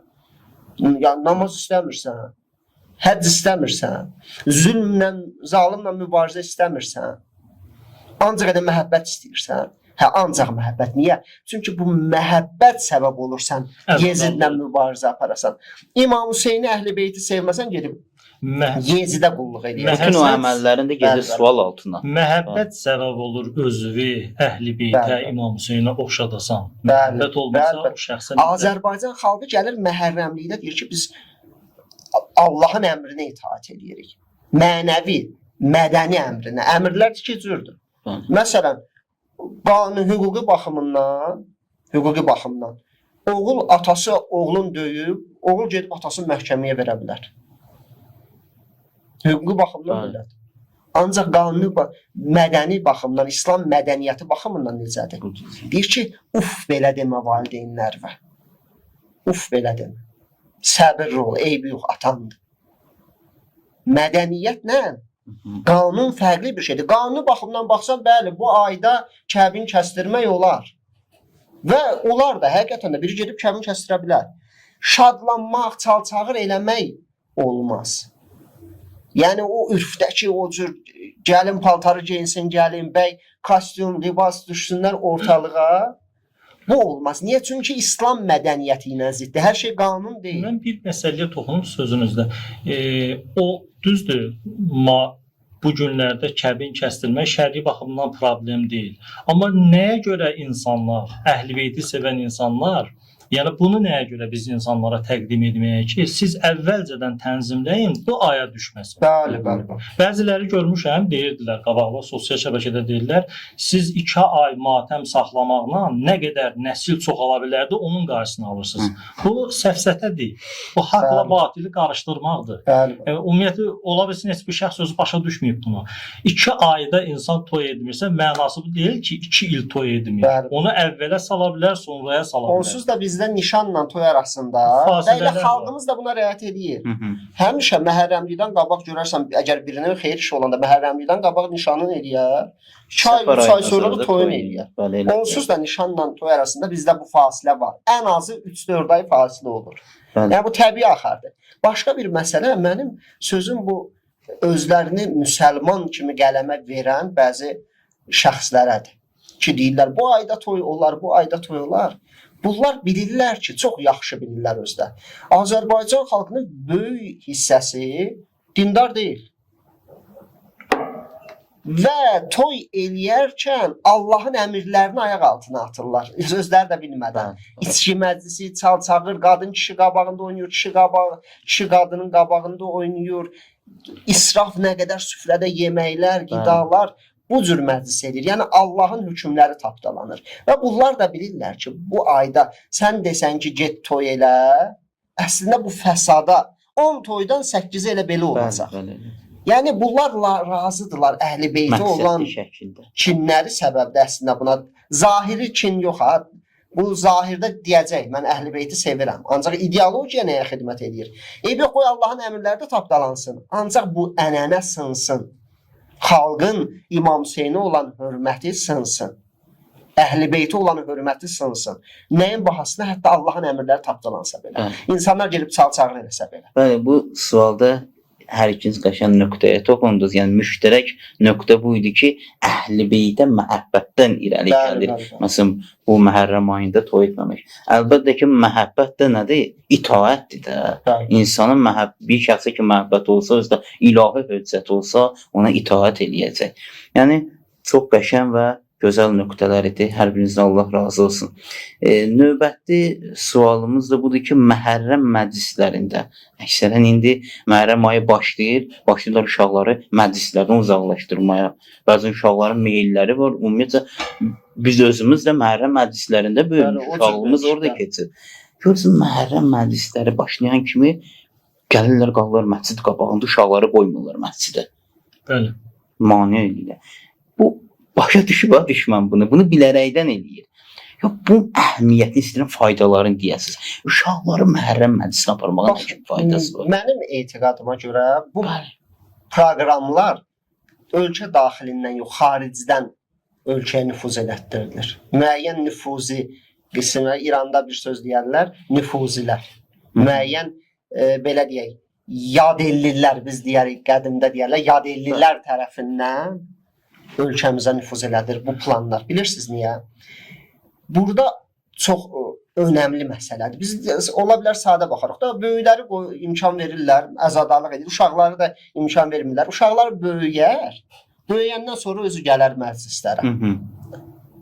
İndi sual budur. O uşaq böyüyənə qədər də 50 dənə oqqa çıxardırlar. Televiziya verilişləri ilə. Bizim televiziya verilişlərimizə bir adam nəzər salanda, yəni bir dənə yatağı gətirirlər ortaya. Kişi, qadın girib ora güldürür cəmaatı. Qoca, kişi, uşaq hamı baxır gülür. Yəni uşağı oradan ayrılırlar ki, gəlsin otursun bunun qarşısında. Və o yaşa çatana qədər də uşağın zehni ilə elə işləyə bilər ki, o Məhərrəmə, İmam Hüseyn məclisinə üst tutmasın. Gənc nəslini Məhərrəmini uzaqlaşdırmaq. Bundan başqa bir dənə də önəmli məsələ, Sovet dönəmindən bu yana qədər, hətta biz din nədir, İslam nədir bilmirdik, ancaq atamız, anamız Aşura günü əlimizdən tuturdu, bizi aparırdı. İndinin özündə də ata-ana görürsən məscidə gedir, uşağın aparmır. Adi tədbirlərdə deyirəm. Lakin düz Aşura günü hər bir valideyn namaz qılan, qılmayan özü gedirdi, heç uşağın da əlindən tutur ki, sən də getməlisən. Bu faydası nədir? Sovet dönəmində bunlar qorudu ruhiyyəni. İmam Hüseyn ruhiyyəsi, İmam Hüseyn eşqin, milli kimliyi bunlar qorudu. O məclislər qorudu. Bunu deyirdim ki, bayaq ki, 20 yanvarda xalq azadlığa qovuşanda ilk gördüyü işlərdən biri Aşura məclislərini bərpa eləmək oldu. İlk gördüyü işlərdən biri İmam Hüseynə necə sinə vururdular, öz şəhidlərinə matəm məclislərində sinə vurmaq oldu. Aydındır. İndi ki, biz uşaqlarımızı, bunlar nəyə hesablanıb? Bunlar buna hesablanıb ki, bu uşaqlar əgər Məhərrəm məclislərindən kənar qalsalar, yeni Z nəsli deyirlər də, bu nəsil bizim tərbiyəmizlə böyüyəcək və onları istədiyimiz səmtə yönəldə biləcək. İstər müxalifət, istər digərləri, hamısı bunda şərikdir. Azad olmayacaq. Bəli, istəyirlər bunlar uşaqları idarə eləmək istəyirlər. İmam Hüseyn məclisləri buna ziddir. Çünki ora ayıldan məclislərdir. Digər tərəfdən bütün siyasətçilər bu söz deyir. Dünya 3-cü dünya müharibəsinə doğru gedir. Kainatımız 3-cü dünya müharibəsinə doğru gedir. Sən bunu deyirsən 3-cü dünya müharibəsinə doğru gedir. Uşağı oynamağı öyrətmir, ya Hüseyn deməyi öyrətmir. Cihadı öyrədir. O oynamağı öyrətdiyin uşaq sabah bir dənə güllə dəyəndə bir yerə bir ay sən psixoloq yanında qalacaqsan ki, bunu özünə qaytarasan. O gərək elə İmam Hüseyn məclisində böyüyə. Bəli. Orada böyüyə ki, bunun ruhiyyəsi ola. Sən deyirsən, dünya ora doğru gedir. Özün də bir yandan uşağı oyun oyuncağa, rəqs eləməyə bu şeyləri öyrədirsən. Bəli. Bəli, başa düşülür ki, yəni bundan ki, uşaqları məclisdə aparmağın, məhərrəm məclislərinə aparmağın, onların məhərrəm məclislərində iştirak etməyin faydalarından biri də yəni budur ki, gənc nəsil Kərbala hədəfləri ilə böyünür, Alşura məktəbi ilə böyünür. Üzr istəyirəm, bu böyüdüyü halda da azad olur. Bəli, Haqqı tanıyır, bəli. batınla haqqı bir-birindən ayıra bilir və belə olduğu halda da heç bir təsirə Məruz qalmır. maruz Həm qalmaz də və sağlam ruhiyyədə böyüyür. Sağlam İkincisi də ki, dediyim kimi, hər yer kameradır. Siz nədən narahatsınız ki? Orada narahat edici heç bir şey danışılmır. İmam Hüseyndən danışılır, Yeziddən danışılır, İmam Hüseynin hədəflərindən danışılır, qiyamından danışılır. Bununla belə nədən narahatsınız? Məsələn, Mən- adama çox qəribə gəlir həqiqətən bu məsələ. Nə təkcə faydaları var, uşaqların məclislərə getmək, məxsusən də İmam Hüseyn əleyhissalamın məclislərinə getməyə, orada iştirak eləmək zəruridir. Zəruridir, vacibdir. Quran ayələri və hədislərə əsasən biz müsəlmanıq da, müsəlman xalqımız müsəlmandır. Quran ayələri və hədislərə əsasən insan elə bir varlıqdır ki, yaxşısı ən yaxşıdır, pisi də ki ən pis. İnsan əgər dini təlim, tərbiyə əsasən özünü tərbiyələndirsə, bir həddə gəlir çatır, bir həddə dəyər tapır, Allah Taala onun canına and içir. La'amruka. And ola sənin canına. Başqa sözlə desək, and ola sənin pak yaşadığın pak həyat tərzinə. Allah and içir. Amma pis olsa, tərbiyədən, dini təlim, tərbiyədən uzaq düşsə, bir həddə pis olur, bir həddə mənfur olur. Hətta şeytan ona nifrət edir. Bu barədə də ayə var. Allah Taala Quranda şeytanın insana dediyi sözü bizə bu cürünə çatdırır. Buyurur ki, İnni bəri'un mink. Şeytan deyir bunu insana. Kimə? O insana ki, gəlib şeytanı keçib. Mən sənə nifrət edirəm. Mən sənə nifrət edirəm. Şeytan insana deyir bunu. İnni əxafullah. Mən Allahdan qorxuram. Təlim, tərbiyənin zərurəti buradadır, bundandır. İnsan elə bir istedad Allah ona verib ki, yaxşısı ən yaxşı olur, pisi də ki ən pis. Yaxşısı bir həddə yaxşı olur, Allah onun canına and içir, pisi də ki bir həddə pis olur, şeytan ona nifrət edir. Dini məclislər, məxsusən də əzadarlıq məclisləri, təlim-tərbiyə xarakteri olduğu üçün, təlim-tərbiyə xarakterli olduğu üçün gərəkdir ki, uşaqlar orada iştirak etsin. Gərəkdir ki, o məclisdə olsun, vacibdir. Əvvəldə dediyimiz bu ayələrə əsasən vacibdir olsun. Baxın, dini, indi bu ki deyirik vacibdir, bəziləri belə düşünür də, deyir ki, uşaqlara vacib deyil, körpələrə. Xeyr, belə deyildir. Allah insanı yaradan Allahdır. Allahın yolladığı qanunlara əsasən uşağın tərbiyə zamanı, təlim-tərbiyə zamanı körpəlikdən başlayır. Nəinki körpəlikdən, hətta ana bətnindən başlayır. Misal üçün, dinin göstərişidir bu. İslam dininin göstərişidir. Uşaq dünyaya gələn kimi sağ qulağına azan, sol qulağına iqamə. Maraqlıdır. Başqa bir dinin göstərişi var. Buyurur ki, uşaq dünyaya gələn kimi Fərat suyu ilə Kərbala torpağı, o torpaq ki, İmam Hüseyn əleyhissalamın qanı ora tökülüb. O torpaq ki, o qan sayəsində dini və insani dəyərlər qorunub. O torpaqdan uşağın dodaqlarına sürtün, azacıq, bu təbərrük xarakterlidir. Azacıq sürtsün, birinci dünyada, bu dünyada dadacağı, bu zülmət dünyada dadacağı, körpənin bu dünyada dadacağı birinci qida Kərbala torpağı olsun. Dəyərləri qorumaq yolunda fədakarlıq torpağı. Azadlıq simvolu. Azadlıq simvolu. Zillətə yox deyib izzətli olmaq simvolu. Bəli. Uşağa din deyir ki, bu cürünə təlim, uşağı körpəlikdən təlimləndir. İndi 5 yaşı var, 6 yaşı var məclislərə gətirmək və ya 14 yaş həddi məhdudiyyəti qoyublar. 14 yaşında Həzrət Qasım 13 yaşında Kərbəlada Həlmi Mübariz deyirdi. Rəcəz oxuyurdu.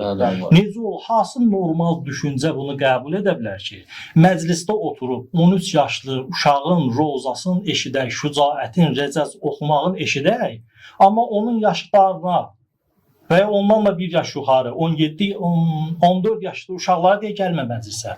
Sən gör kimsin, 13 yaşlı uşaqsın, roza deyib ağlayırsan, bunun şücaətindən, dini dəyərlər, insani dəyərlər yolunda fədakarlığından danışırsan, amma deyirsən gəlmə məclisə. Bu hansı düşüncədir? Bunu iki bəhanə ilə deyirlər adətən.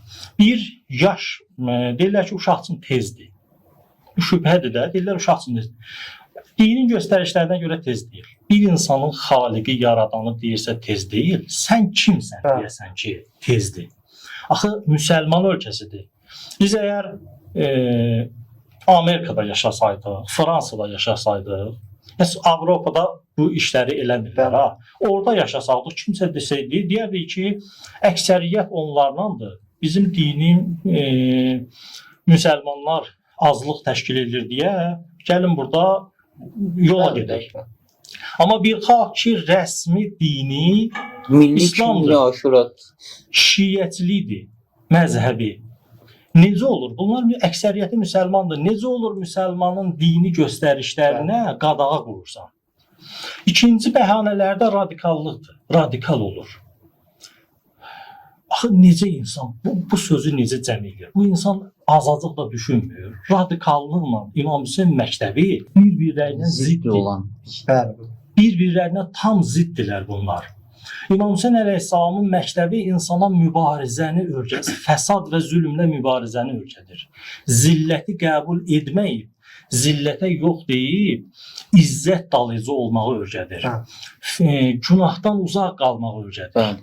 Xəyanət etməməyi öyrədir. Kimsə əgər belə bir düşüncədə olsa, bu uşaq indi faydasına gəlirik, həm də istəyirik bu şübhəyə cavab verək. Kimsə əgər bu düşüncədə, bu məclislərdə, bu düşüncədə böyüyərsə, fəsadla mübarizə eləyər, zülmlə mübarizə eləyər, maraqlıdır, sən niyə qorxursan?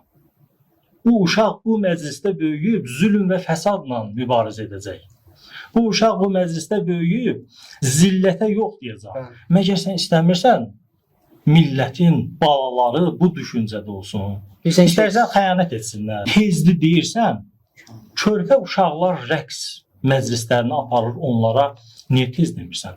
Dünya səviyyəsində, dünyada qəbul olunmuş bir təlim-tərbiyə sistemi var ki, hamı qəbul edib bunu. 6-7 yaşdan uşaqlar məktəbə gedir, dərs oxuyur. O dərsliklərində onlara ölkələrinin himnini öyrədirlər. Düzdür? Bu uşaqsın tez deyil, dini dəyərləri, insani dəyərləri öyrənmək tez deyil. Bu hansı məntiqdir? Nə qədər gülün sözdür. Və radikallıq məsələsinə qayıdım. Necə olur ki, bir adam fəsadla mübarizə, zülmlə mübarizə ruhiyyəsi öyrənirsə, necə olur buna radikal deyəsən? Radikallığın meyarı nədir sizin düşüncədə? Bu sözü deyənlərin fikirlərində bu radikallığın meyarı nədir? Meyar verən özü İmam Hüseyndir. Meyarları bizə çatdıran özü İmam Hüseyndir. Yəni bir şeyin meyarını təyin etmək üçün elə gedib İmam Hüseyn məclisində iştirak etmək lazımdır. Görəsən İmam Hüseyn hansı meyarları verib? Həqiqətin meyarları nədir? Sən gəlmisən həqiqət dediyini iddia edirsən və bu həqiqətin də budur ki, İmam Hüseyndən gedib həqiqət öyrənmə. Bir məsələyə də əgər icazə versəz, mən bir məsələyi işarə edeyim. Aşura məsələsi bildiyimiz kimi bəzi işarə elədi. Bu uşaqlar ki, faydalarından birini deyirəm, uşaqlar ki, məclisdə iştirak edirlər, azadarlıq edirlər. Bunlar Aşura qəhrəmanlarından özləri üçün nümunə götürürlər də. Bəli. Baxın, bu günləri bizim dəyərləri dəyişirlər. Nümunələri dəyişirlər. Pak insanların yerinə gedirlər, ən fasıq insanları gətirirlər cəmiyyətə, nümunə kimi təyin edirlər. Düzdür? İndi bu Aşura, düşman bunu başa düşürdən ki, uşaq məclisdə gedirsə, məclisdə iştirak edirsə, Aşura qəhrəmanlarından nümunə götürəcək özləri üçün. Maraqlı budur, yəni Aşura qəhrəmanından nümunə götürən bir uşaq Sabahları ali təhsil alacaq, gələcək dövlətin hansısa bir orqanında millətə xidmət edəcək. Aşura qəhrəmanlarından özü üçün nümunə götürən bir gənc millətə xidmət edəndə millətə xəyanət etməyəcək. Bəli. Haqqını yeməyəcək. Millətə düzgün xidmət edib millətə daha çox fayda verəcək. Bəli. Bu şəxslər məlumdur ki, uşaqların ki, məktəbli uşaqların məqsədini təldirlər, məktəbli uşaqların ki, məclislərə qoymurlar. Bunun qarşısını alırlar. Demək istəyirlər ki, yəni, bu şəxslər olmasın.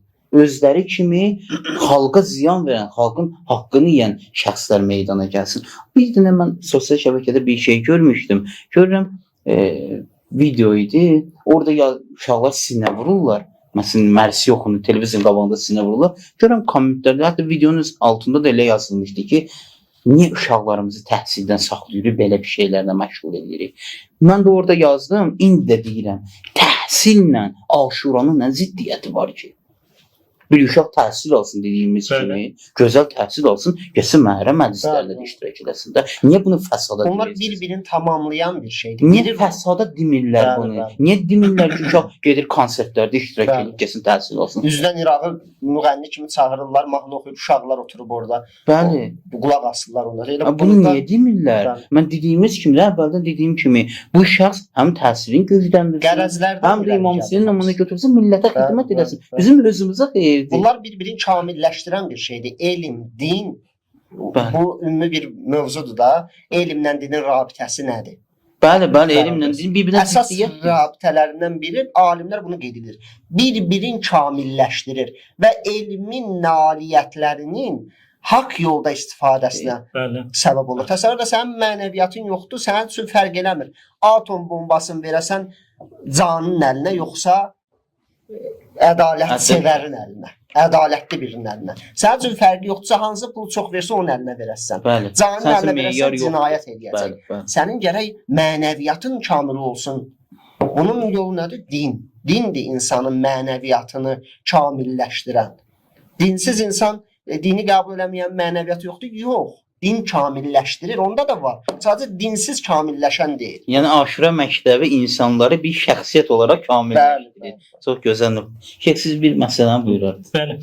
Dini məclislərdə, məxsusən də İmam Hüseyin əleyhissalamın məclislərində danışılan sözlərdən, mövzulardan biri Əhl-i Beytin sözləridir. Əli əleyhissalamın bir sözü var.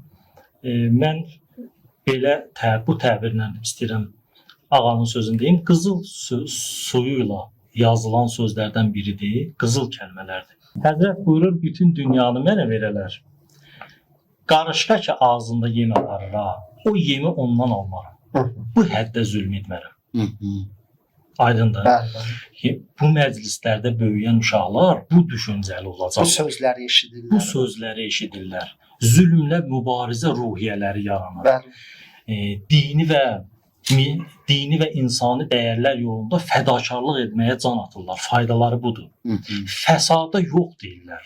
Zillətə yox deyirlər. Necə ki, xalqımız indiyəcən bunu göstəribdir.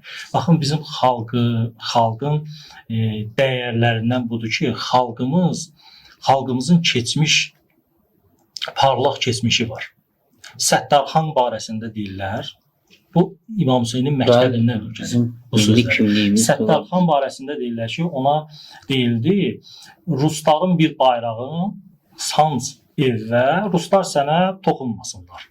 Səttarxan nə dedi? Səttarxan dedi ki, mən təkcə bir bayrağın altına gedərəm, o da Həzrəti Əbbasın bayrağıdır. Yəni zilləti qəbul etmərəm. Bizim belə bir parlaq keçmişimiz var. Hardan qaynaqlanır bu? Özü cümləsində buyurur, Həzrəti Əbbasın bayrağının altına gedərəm, təkcə bir bayrağın, Aşura məktəbinin bayrağının altına gedərəm. Xalq əgər bu keçmişi ilə təlim, tərbiyə tapsa, qüdrətli bir xalq olacaq. Bunun maraqlıdır, bunu nəyə görə istəməməlisən sən? Çünki necə bu işlərə, bu cürünə təlim, tərbiyə xarakterli məktəbə necə olur deyirsən ki, radikallıq yetişdirir?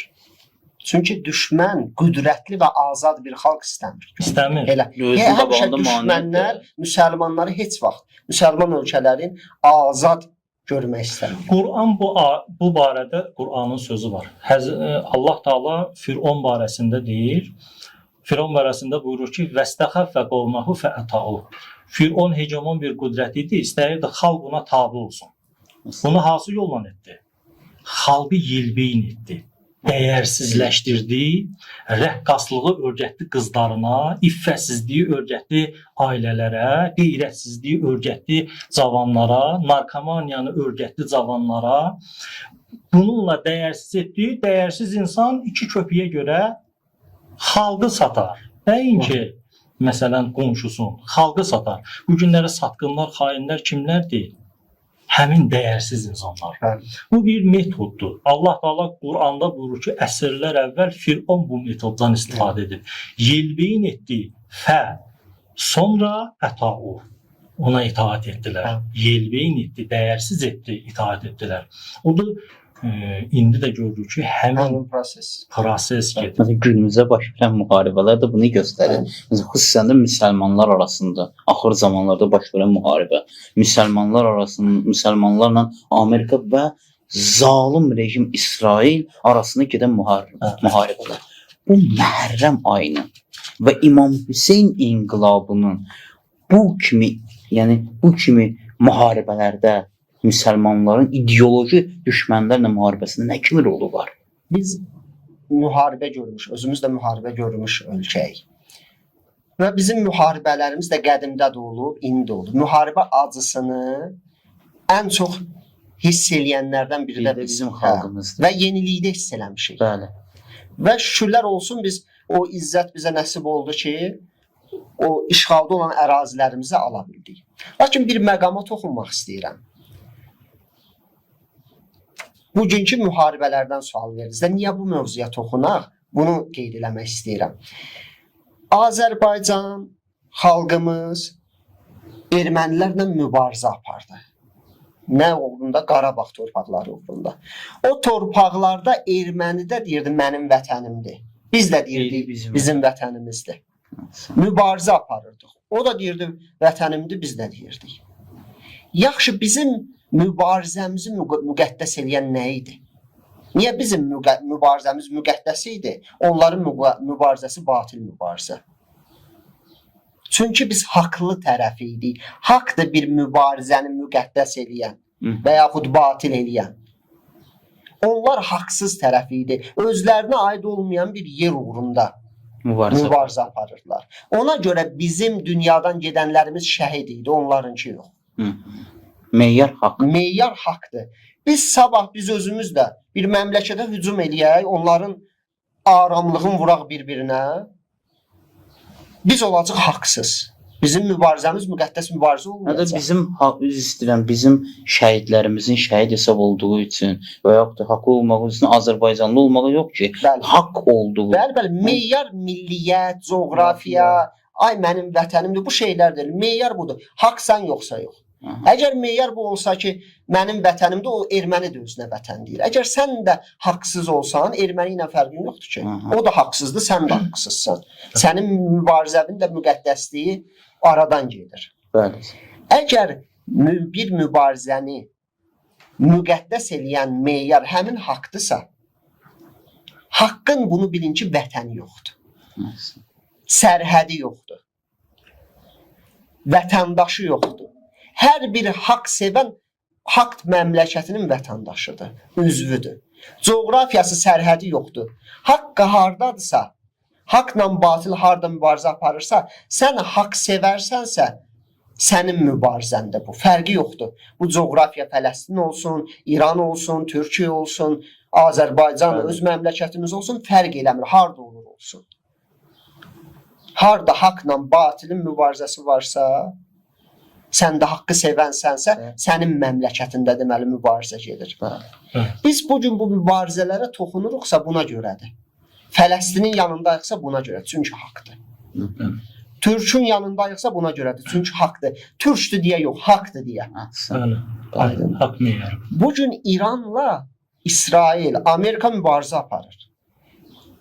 Və istər Türkiyədə, istər Azərbaycan, bir çox yerlərdə hər kəs deyir ki, haqqı İranladır. Bəli. İrana hücum olunur.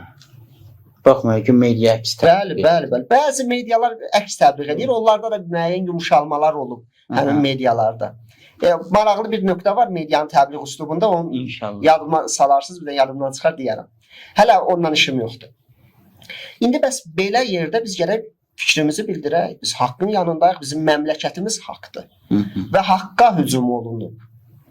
Haqqa hücum olunubsa biz bu barədə danışmalıyıq. Və sual yaxşı sual idi. İmam Hüseynlə haqqın mübarizəsinin və son müharibənin rabitəsi. Baxın, bizim müharibədə də bu bağlılar var idi. Bəli. Bizim əskərlərimiz baxırdım taborda, böyük bir tabordu. Hamı mərsiyə deyir, sinə vurur. Hara gedirlər İmam Hüseynlə danışılır, azan verilir. Aydındır. İmam Hüseyn qoşunu, Bəli, bəli. Həzrət Məhəmməd qoşunu, Rəsulullah qoşunu, Peyğəmbər Bəli, qoşunu, bu təbirlər. Bu təbirlər istifadə olunurdu. Bu bizim mübarizəmizdə İmam Hüseynin rolunu göstərir. Bəli. Və bu gün maraqlı məsələ budur ki, xalq meydandaydı. Xalq meydanda hamı bir-birinə yardım eləyir, hamı bir-birinə köməklik edir. Bu ruhiyyəni verən bizə həmin İmam Hüseyn məktəbidir. Aydındır. Bu gün İranın özündə də biz görürük, haqq meydandadır. Xalq meydana girib. Və insanlar çəkinmir heç nədən. Bu mübarizənin ən bariz İmam Hüseynlə bağlı olan tərəflərindən biri də bu idi. İmam Hüseyndə generallar, İmam Hüseynin bütün generalları meydandaydı. Burada da bütün şəhid olanlar kimlərdir? Baxın, şəhid olanlar ailəsi ilə, uşağı ilə, gəlini ilə, ilk şəhid olanlar İranlı generallardır. Bəziləri bunu məğlubiyyət kimi bilir. Məğlubiyyət. Bu məğlubiyyət deyil, bu qalibiyyətdir. Kərbəla elə biz onu göstərir də. İranda xalq niyə meydana çıxdı? Bilirsiniz niyə meydana çıxdı? Çünki İranda heç kəs demir ki, öz balalarını qoruyurlar, özlərini qoruyurlar, bizim balalarımızı veriblər qırğına. Heç kəs bu söz demir. Niyə? Çünki ən birinci zərbə elə özlərinədir. İnanırlar iqtidara, qudrətə. Çünki iqtidar şəhid verir. İqtidar özü qabaqdadır gəlini, meydanda. uşağı, övladı Peyğəmbərimiz kimi, Həzrət Əli əleyhissalam kimi özləri qabaqda meydandadır. Və maraqlısı budur, onların yerinə təyin olunanlar da bilirlər ki, bu dəqiqə elə İsrail güllələri onları axtarır. İsrail puaları, digər casusları bunları axtarır. Və şəhadəti qəbul edib girirlər meydana. Bu məğlubiyyət deyil, bu qalibiyyətdir. Məğlubiyyət bilirsiniz nə zamandır? Xalqın böyük rütbəliləri firavan yaşaya villalarda, bağda, bostanda xalqın kasıb təbəqəsi gedər. Qırğına verərlər xalqı. Məğlubiyyət budur. Bəli, bəli. Bugün media istəyir və bunu öz şəxsi maraqlarına, dini, milli maraqlarına deyil, öz şəxsi maraqlarına görə xalqın balaların verə qabağa, öz balaları Avropada və ya villalarda yaşayır. Fikir verin, çox uyğunluğu var, çox gözəl nöqtə işarə elədi şey. Yəni, baxın, İmam Hüseyn Kərbəla hadisəsində də kimlə gəlmişdi? Öz balaları ilə, öz ailəsi ilə meydanda idi. Həzrət Zeynəb salamullah əleyhə, İmam Səccad əleyhissalam ki, bunlar Kərbəla hadisəsini yaşatdılar. Bunlar özləri meydanda idilər. Bugünkü mübarizədə bunu göstərir. Bundan ilham aldığını göstərir. Media bunu görsən tərsinə vermək istəyir. Bu məğlubiyyət deyil, qalibiyyətdir. Sən bu tərəfdən baxmalısan məsələyə. Nəinki düşmən səndən istədiyi tərəfdən. Bayaq mediada dedim, maraqlı bir şey gedir. Əvvəllər açıq-aşkar da ölkədə siyonistlərin, digərlərinin təbliği gedirdi. İndiki müharibədə bunlar deyə bilmir. Misal üçün, gətirsin siyonistlərin böyüklərini tərifləsin, Amerikanı tərifləsin müharibədə ki, yaxşı elədiniz, İranı vurdunuz. Bunu deyə bilmirlər. Həmin dəqiqə cəmaət girir kommentariyalarda, müsəlman xalqdır, görür bunun torpağına, ağılsız xalq deyil ki bu xalq. Görür ki İranın torpağına hücum olunur. Girirlər, deyirlər ki, yaxşı sən bunları tərifləyirsən və yaxud rəhbəri, İranın rəhbərin Ayətullah Xamneyini, bir növdə müsəlmanları rəhbərin vurursan, bəs bu Amerikaya, İsrailə niyə bir söz demirsən? Tənqid edirdi cəmaət. İndi bunun qarşısını almaq üçün nə ediblər? Bir tərəfdə Ayətullah Xamneyi, bir tərəfdə Liberman, bir tərəfdə Trump'ın şəklini qoyublar. Bu üç nəfər bir-biri, aləmi qatıb bir-birinə. Qoy deyə bilməsin, axı cəmaət gəlib deyə bilməsin ki, bəs sən bunları demədin. Güya ki, öz fikirlərində Ayətullah Xamneyini vurmaq istəyirlər. Müsəlmanların rəhbərini vurmaq istəyirlər. Müstəqim şəkildə vura bilirlər. Birbaşa vura bilmirlər, bu şəkildə vurmaq istəyirlər. Onsuz da hamı bilir, bütün dünya bilir ki, Trump kimdir? Liberman kimdir? Bu dəqiqə dünya mediasında, bütün dünyada sionistlərə qarşı böyük nifrət var. Hətta İsrailin özündə yəhudilər Bəli, milyonlarla cəmiyyət aksiyaya çıxır Netanyahunun əleyhinə. Qərb ölkələrində, Amerikanın özündə, Avropada Bəli. ziyalı təbəqələr, Bəli. universitet tələbələri, universitet müəllimləri, ziyalı təbəqəyə deyə Bəli. bilməzsən ki, kör-körana medianın təsir altına düşüb bunu edir. Bəli. Onların və geyimlərindən, simalarından da məlum ki, dindar bir kütlə deyil. Deyil. Hicabsız bir şəxs Bəli. gəlir, etiraz edir. Hətta bu səbəb olur, bu etirazı səbəb olur ki, bunu universitetdən uzaqlaşdırsınlar bəli, bəli. bu həddə. Bunu da qəbul edib gedir. Deyərdim ki, hal-hazırda Kamran Həsənidən başqa İsrail sevən yoxdur. Yer üzündə elə bir dənə odur, başqa adam qalmayıb. Və bir dənə də söz dedilər, indi bu müharibənin məğlub, qalib tərəfləri deyirlər ki, misal üçün bəziləri deyir, İran məğlub oldu, generalları getdi ki, dediyi generalların getməyi qalibiyyətdir, məğlubiyyət deyil. Bəziləri deyir ki, bəs İsrail cəbhəsi məğlub oldu. Mən bunu deyim, açıq, aşkar deyim ki, hər kəs bilsin. Nəinki bu müharibədə. İndi bu dəqiqə dünya elə vəziyyətdədir ki, hansı ölkə İsrailə bir dənə güllə atsa o qalibdir. Dünya onun arxasındadır. Müsəlman, Qərb, Avropa cəmiyyəti, Amerika cəmiyyəti hamısı bütün o cavanlar, gənclər onun arxasındadır. Bu gün hansı ölkə özünü tanıtmaq istəyirsə, ən yaxşı yolu budur. İsrailin barıza Bir dənə dünya bəzi mahnı çıxartmışdılar bu Tel Avivdə. Tamam. Milyard izləmə yığıb bu mahnı təsəvvürlə. Bir günə 400 milyon izləmə yığmışdı. İnsan cəmiyyətlər bezardılar. Yəni Narahatdılar bu Siyonist hadisədən. rejim nəinki müsəlmanın, bəşəriyyətin düşmənidir. Bəli. İnsaniyyət, bəşəriyyətin Əslən düşməni. İranın onlarla mübarizəsi deyək ki, Bəli. haqqdır, hər şey bir yanda. Haqqın meyarını başqa bir tərəfdən də biz təyin edə bilərik ki, İran haqqdır bu mübarizədə. Çünki Allah özü Quranda deyir ki, sizin düşməniniz yəhudilərdir. Yəhudilər müsəlmanlarla zatı düşməndir. Bu axır zamanlarda siyonistlərin törətdiyi bu vəhşiliklər, uşaq öldürmələr, günahsız insanların Yəni, qanına susamış olduqlarını göstərdilər.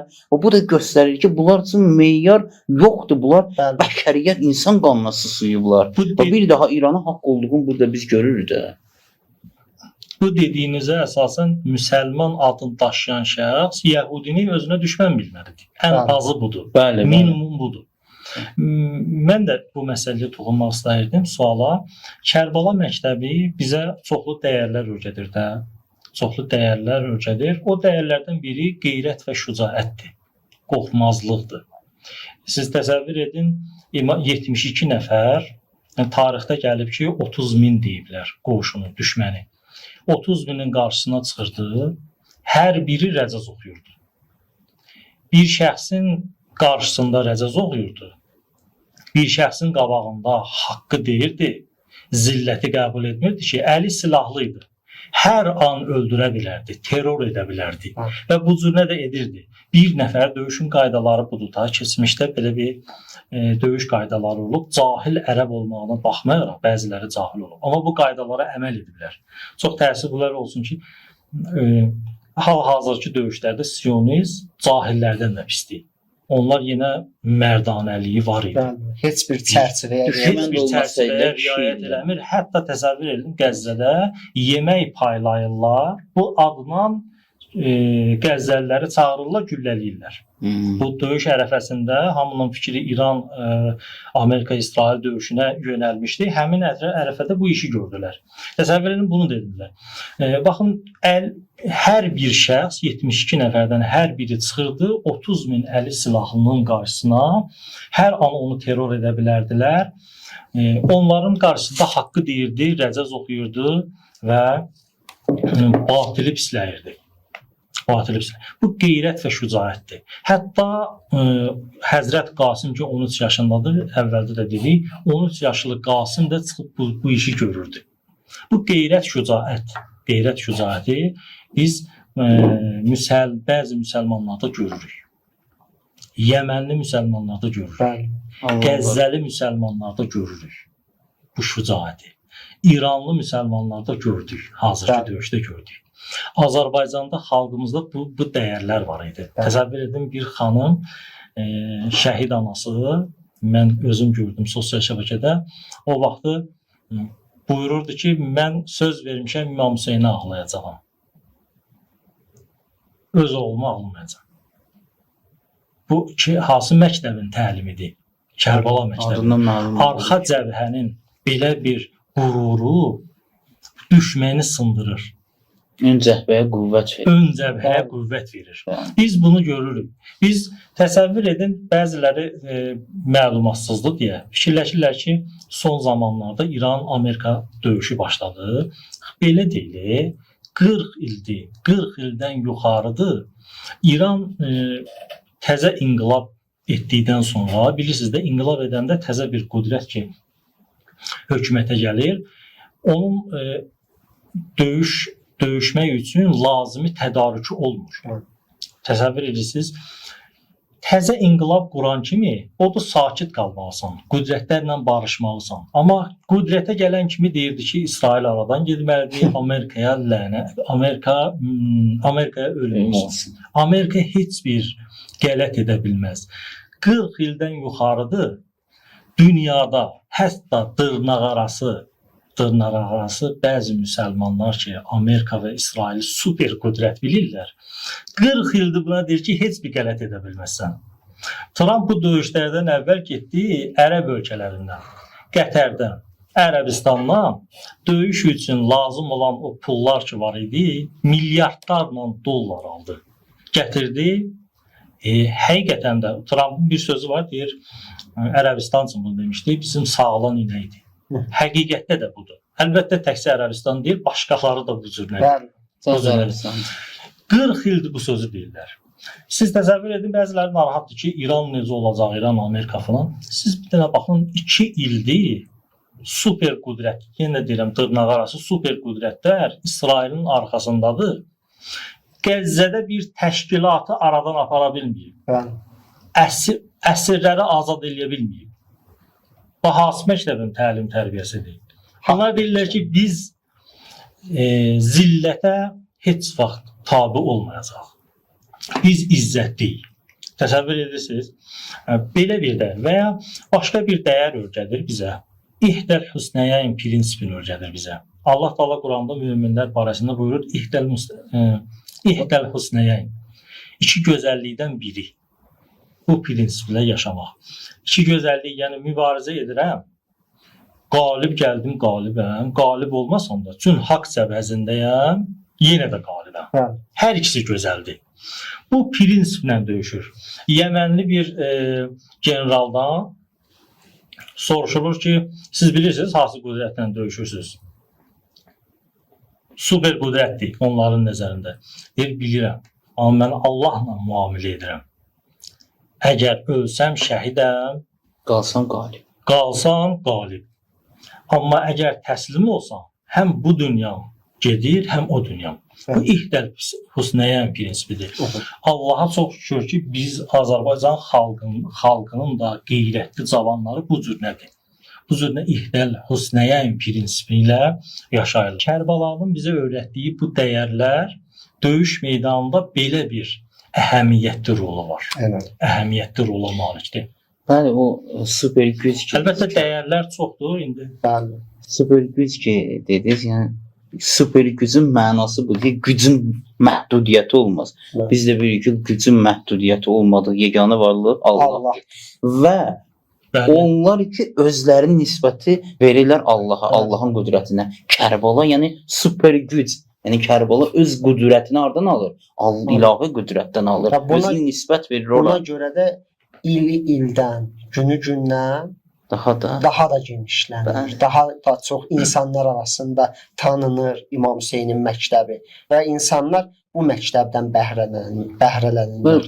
İndiyə kimi söhbət elədik. Yəni bura kimi Kərbalanın ideologiyası, Kərbalanın bizə verdiyi mesajlar, haqqla batılı mübarizəsi, zülmə qarşı duruş, müqavimət, cihad.